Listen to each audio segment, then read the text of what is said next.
मेरी जितनी जीजियाँ बैठी हैं, जितने मेरे जीजा बैठे हैं, जितनी मेरी बेटियाँ बैठी हैं, जितने मेरे बेटा बैठे हैं, जितने मेरे बुजुर्ग माँ बाप बैठे हैं, सावधानी से सुनिएगा। और जो आस्था चैनल पर, फेसबुक, यूट्यूब पर, सोशल मीडिया पर इस पवित्र कथा को सुन रहे हैं, वो भी सावधानी से सुन।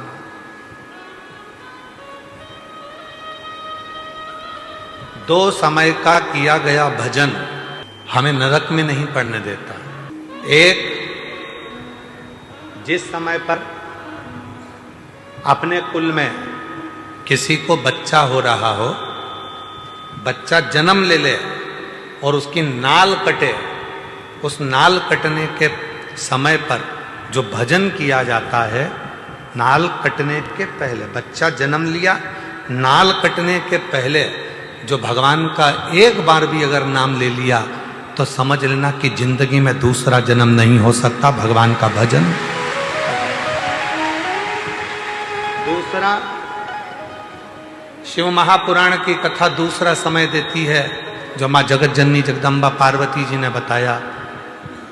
जिस समय पर संसार का मनुष्य अपने घर से जल लेकर, जैसे मां पार्वती जी नदी से जल भरकर, सरोवर से जल भरकर, बावड़ी से जल भरकर पार्थिव शिवलिंग का पूजन करने के लिए जाती थीं, जिस समय पर संसार का मनुष्य अपने घर से जल भरकर शंकर के मंदिर तक जाता है, जितनी देर उसके हाथ में कलश रखा रहता है पानी का, उतनी देर अगर उसके मुख से 2 बार भी शिव का नाम निकल जाता है तो फिर संसार में उसका जन्म नहीं होता।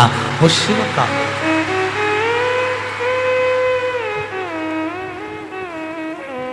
अब आपको और हमको इतना स्मरण नहीं है, डॉक्टर बताएगा नहीं कि बच्चे ने जन्म ले लिया है, नाल कटने वाली है, तो हम वो भजन नहीं कर पाएंगे।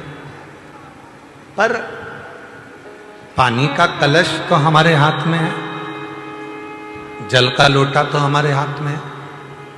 हम जब घर से निकले तब मुख से 2 बार, 5 बार, 10 बार श्री शिवाय नमस्तुभ्यं,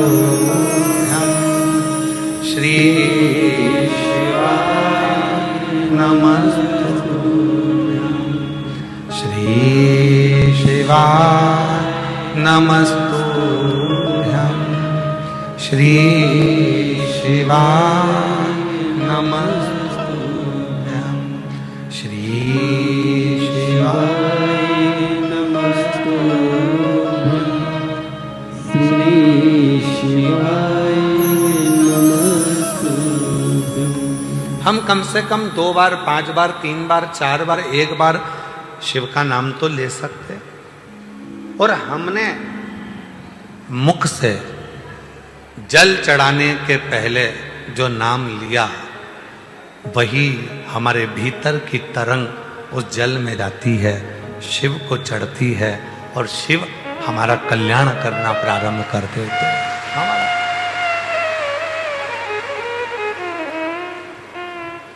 कितना सुंदर कहा है।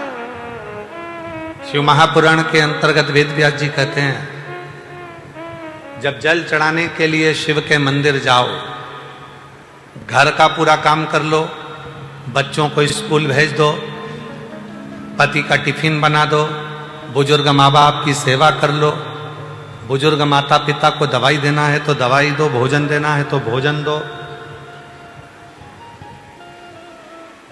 पूरा घर का काम निपटा लो, झाड़ू पोछा भी लगा लो, बर्तन भी मांज लो। और जिस समय 24 घंटे में से भी अगर 1 मिनट तुम्हें दिखे कि ये मेरा 1-1.5 मिनट खाली है, उस समय पर 1 लोटा जल भरो और शंकर के पास पहुंच।